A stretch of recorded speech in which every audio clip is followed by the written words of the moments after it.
Hi, I'm Hazel, and today I'm going to show you how I've made my millions of gold with crafting in Dragonflight. My style is more to do with consumables and the auction house than it is with armor and crafting orders, because this way I don't have to talk to strangers, but there should be some tips in here for everybody. Because the things that we are dealing with here are commodities, they're pretty much all bought and sold on the region-wide auction house, which means that it does not matter if your server is dead. I have the same prices for this that anybody in North America would have.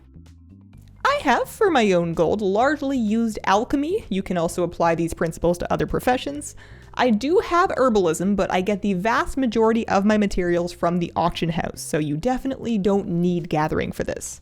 I'm going to break my gold making process down into 3 big steps with a bunch of notes and tips for each one.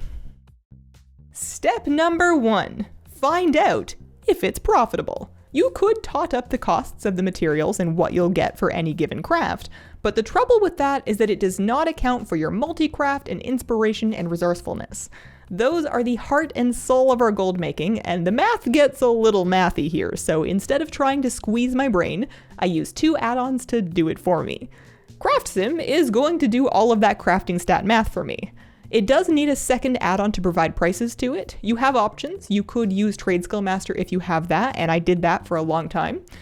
These days, I have chosen to use Auctionator instead of TSM because of how easy it is for me to do up-to-date scans as opposed to relying on updates from the desktop app.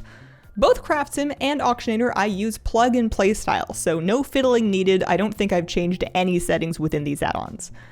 I'm going to start my day of crafting by doing a full auction house scan in Auctionator. This sounds scary and like it will take a long time, but it's really pretty fast. I go to this tab at the bottom and press this button up here. This takes maybe a minute or so, and that is going to make sure that all of the prices in my journal are up to date so that I can get accurate ideas of what things are going to cost to make and get me to sell. Now, I can tab through my journal and see the average profit per craft for all of my recipes. So this number here is just the direct profit if you don't proc anything. And then over here, we're going to see what the average profit is taking into account your crafting stats, which is important.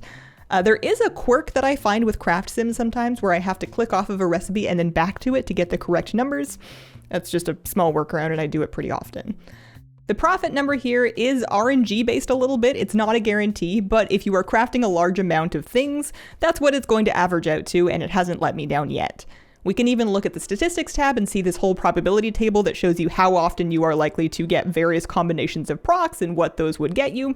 And more or less, I just kind of trust all of this, and like I said, it's been going well for me so far. If you happen to have the auction house interface open along with your profession window and you're using Auctionator, you're also going to get a scan button with each recipe that you can use to scan it individually to update that thing to the very moment. How profitable something is based on the prices of the materials and the thing that you're selling, so it will change all of the time. Something that is worthwhile to craft in the morning might be not worth it by dinner. Things are going to fluctuate throughout the day, as well as on a larger scale throughout the week with weekly reset, and then through an even larger scale with content releases. However, there is almost always something that I can make gold from here. Now, perhaps you are following along at home, and nothing you have is profitable, even accounting for your crafting stats. Next, we're going to get to the bit that's going to take some work. Just remember through this part, if something was easy to do, then everybody would have done it by now, and then the thing wouldn't make so much gold. So all of these barriers to entry are actually going to work in your favor once you're past them. Every person that gives up at this part is one less person that you have to compete with in sales. Step 2, make it more profitable. First part of doing that is to raise your profession skill. If it's not at 100, we gotta get it to 100. In order to get skill ups, you can filter your recipes to show only profession crafts that could give you skill. Just make those. This can get expensive, but you're spending gold now to make gold later. If there is nothing that will reasonably give you a skill up, you may need to get more recipes. Recipes can come from reputation vendors or even knowledge point unlocks. So take a look through your uncollected recipes and see if there's anything you can pick up. The Dragonflight renowned vendors will have profession recipes for you, and those are often the ones that you need to keep getting skill ups. The Darkmoon Fair also comes around once per month for a week in the beginning of the month, and doing the Darkmoon Fair profession quest is going to give you a little bit of skill and knowledge points. So every month make sure to do that if you are working on your profession. Next, you might need to collect more recipes. You can browse your uncollected recipes in your book and see where they come from, and you can see here in advance whether or not that recipe that you don't know yet is profitable, which can help you decide if it's worth getting. Some of these things are going to be from knowledge point unlocks, some of them are from reputation, some of them might drop in raid, and those ones tend to be bought and sold in the auction house, so you can keep an eye on a certain recipe on the auction house and decide whether or not you want to invest the gold to get that if you think you can make that gold back by crafting it. Our third step to making things more profitable is to get the best profession gear. This is really important. You have 3 slots for profession gear. You can get a blue quality item in each slot, and at max rank, those will be item level 372. Tailoring is the one exception. They have an epic robe for some reason that will be higher, but basically for every other profession, you want to have 3 items that are item level 372. Getting that blue version is going to give you profession skill directly, and raising the rank of it is going to give you more profession stats. So the blue quality items, or purple for the tailoring robe, cannot be bought on the auction house. It must be work ordered from somebody that can actually craft it, or craft it yourself if you happen to have the profession. It will take a good chunk of artisan's metal to craft these things, but it is very, very much worth it. If you're in a hurry, you can send a public work order to get a blue one for the profession skill, since the rank isn't going to determine how much skill the item gives you, just the stats on it. But if you want the best rank, and I think that you will probably want to look for a crafter that can make you a rank 5 version of the thing, just like you would with any other piece of crafted gear. Your crafting tool is worth some special attention. Your 2 accessories will have predetermined stats on them, so my alchemist hat, for example, will always be inspiration and multicraft. The tool, however, is going to come with a random crafting stat unless you use a missive when crafting it. Depending on what you're planning to make, you probably want a specific stat. So when we're looking through our recipes, CraftSim is going to show you the relative values of each stat here. For me, multicraft is almost always best, but sometimes inspiration is better. Determine which stat that you want based on what you're planning to make the most of, and use a missive when getting your tool to guarantee that your tool has that best stat on it.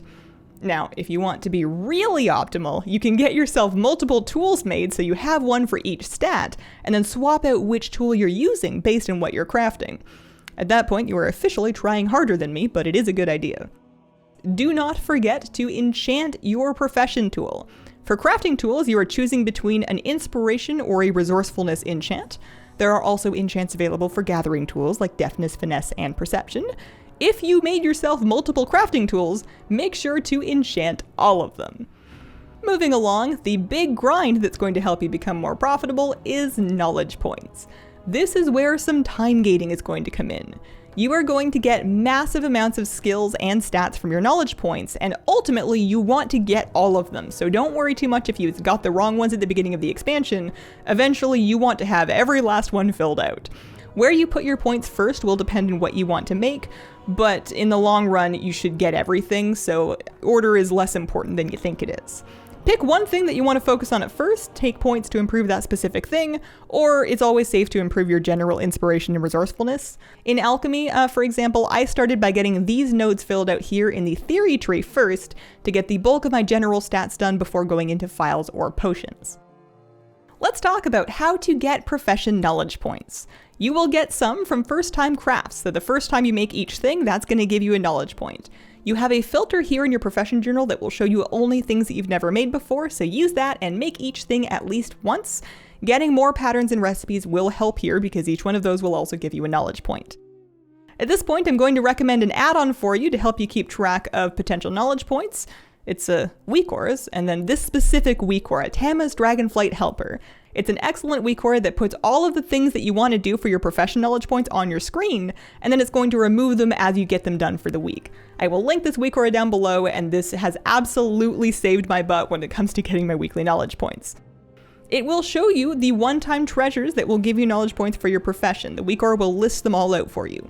Handy notes and other add-ons like that can also put them on your map. You're going to have some to go get out in the general world and more in the Zerolot Caverns. Go collect every last one of them and you're going to get a big chunk of knowledge. Vendors will have some knowledge points for you. The Artisans Consortium vendor over here in Valdrakken is going to sell you packs of knowledge points in exchange for metal when you reach various rep levels with them. You're going to get rep with them as you do your crafting weekly quests, so that'll come over time. It does cost Artisans metal to get these points, but you will get some of that back when you learn them, so it's not as expensive as it looks. The Nif and Rep vendor will also have some knowledge points available to you, assuming you've got some renown with them. Those you can buy directly for supplies. And then Ponzo will sell even more profession knowledge points in exchange for barter bricks or boulders. The regular Dragonflight renowns will also have knowledge points that you can buy at renown 14 and 24. Each profession has 2 renowns that offer them points, so with Alchemy the points are for Centaur and Valdraken rep. You also want to check those renowned vendors for patterns once you've got your rep up. Your weekly treatise will give you 1 knowledge point per profession per week. You can work order these with a public work order from your friendly local inscriptionist on your server, and use them once a week for a single knowledge point. I like to stock up on the materials that I need for my treatise in my reagent bank, so I can just drop off the work order really easy at the beginning of the week. Next, we have weekly knowledge point drops. Sometimes those will come from expedition packs or the disturbed dirt treasures. You can see how many of these you still need for the week listed on the Tama's Dragonflight Helper week aura, and I actually recommend another week aura to color the treasures so that you can figure out which ones are Tuskar tackle boxes and not bother with those. That week aura is called Minimap Icons Color, and I will link that one down below for you also. Each profession also has specific named knowledge drops that you can get in a week. For example, as an alchemist, I need to get Decayed Phlegm that comes from Decay style enemies. Looking up the name of the item that you need on Wowhead will give you more info on the best places to farm them if you are finding that you have trouble picking up these items. And if you want to know which ones you need, that is listed in the Dragonflight Helper week aura, so you can see what you're looking for and whether or not you have it for the week. If it is missing from the list, you probably already looted it. I find that I tend to get these from the trash in the raid during my weekly raid clear, so if you're a raider, you might get them just by default. Finally, profession knowledge can also come from Dragon Shards of Knowledge. This is the eternally repeatable knowledge source that if you have done all of the above and you still have energy for the week and you want to get more knowledge points, this is what you are grinding. After doing the intro quest line to unlock Dragon Shards of Knowledge, you're going to be able to turn them into the cave in the Onaran Plains here. Each one gives 50 metal and a knowledge point. They drop from a lot of different things, including raid bosses and Mythic Plus and treasures, but the best way to collect them is to kill as many of the Dragonflight rares that you can every day. Add-ons like Rare Scanner can mark rares on your map and then help alert you when they're up. Dragon Shards of Knowledge is a gnarly grind, and I tend to just kind of let them happen to me as opposed to seeking them out, but if you are trying to do absolutely anything to get ahead with your profession ASAP, this will help. Alright, so with our profession leveled up and our profession gear all sorted out and our knowledge points all learned, we've made it as profitable as we can. Step 3 is to make a lot of stuff. Find something with a green profit projection, make a bunch of it, and sell it. I like to make pretty modest amounts of things until I get a feel for how easy they are to sell. You don't want to get stuck with a bunch of stuff and have the price fall out before you can move it. But if I'm confident, I will start crafting in bulk. Making like 15 gold per craft will average you like 1500 gold if you make 100 of them. But if you can make and sell 2,000 crafts worth, that's 30k. It adds up. I didn't make the 4 million gold overnight, but I did make it doing stuff like this. 2 big things that you want to have on hand for crafting. Number 1, File of Quick Hands, not just for alchemists. You can get these on the auction house and they are going to raise your crafting speed substantially. If you are making big batches of anything, you need these. They're cheap. Please get them. Number 2 is Sagacious Incense. This is also something that is made by alchemists. Putting one of these incense down will give 20 inspiration to you and other nearby crafters. The gold quality ones last for half an hour, silver for 20 minutes, and bronze for 10 minutes. You do not get any more inspiration from the better ones, just a longer duration of the buff, so I usually use the silver ones. It averages out to 2% more inspiration, which can pay off over a big batch if you are making the right thing. A couple other miscellaneous tips here. I'd like to talk about using Artisan's Metal. Later on in your profession experience, when you have made all of your profession gear, if you find yourself with an excess of Artisan's Metal, you can turn it into insights, and then break those into lesser insights if you're making little things like me, and use those to guarantee rank 3 items. What I like to do is browse my recipes for things that have a really high inspiration value, and then open simulation mode where you can play around with what different things you could put into it and see what the profit would be. I like to see what happens to the profit projection if I add in a lesser insight or use gold quality materials or both to see if I can guarantee a rank 3 thing. Some of these crafts will have dramatically higher values for the rank 3 version, and those are good choices to use insights on. You can't do this forever because there's only so much metal that you can get, but if you have a bunch of extra, you can get quite a bit of gold out of it for guaranteeing some good like rank 3 files or something. Something else that might help the beginner crafter is getting startup capital. Making things in bulk means shopping, and I sometimes will spend up to like 500,000 gold buying mats to craft with for the day, which is much harder to do if you don't have that gold to start with. It also takes some gold to get your professions leveled up, so here are some good ways to make seed money when you don't have the money that you need to make the money yet. Gathering. On your main or on an alt, herbalism or mining are both very nice ways to get your gold making off the ground. Dragon races and gold world quests are also good. You get 500 gold per dragon race and 600 plus per world quest, and then you can repeat those on as many alts as you like. Combine this with the gathering and you're going to have some gold to start with in no time. Even with the quick hands files, crafting thousands of anything does take time, so manage your expectations. I like to recommend multitasking. While your character is making 1,000 tepid Versa files or whatever, you could water your houseplants if they're thirsty, fold your laundry, visit your cat, go live your best life. And one last alchemy tip for the road, let's talk about experimenting. I hear people get frustrated with this a lot at first. Early on, blowing up is part of life. You just want to experiment until you explode every time that you log on, and eventually you'll have all of your recipes. If you're looking for a cheap source of reclaimed solution to use for this, check the auction house prices for like the copper quality potions of Gusts and Hushed Zephyr. Also the mana and the health potions. People get those from the expedition packs and the dirt treasures and then sell them for cheap, so you can reclaim those to fuel your experimenting. Don't reclaim your good stuff. You don't really need to put knowledge points into advanced experimentation. You can get all of these recipes with enough time with just basic experimentation, so feel free to save your knowledge points for the rest of your alchemy nodes. And that is how I've been making gold. Even with all of this stuff, sometimes I will look through the different crafts and it's just not worth it, and that's when I wait, but there's usually something I can make, and over time it does add up. Thank you so much for watching. Feel free to stop by my Twitch stream sometime if you are looking for a Twitch stream to watch. I do that.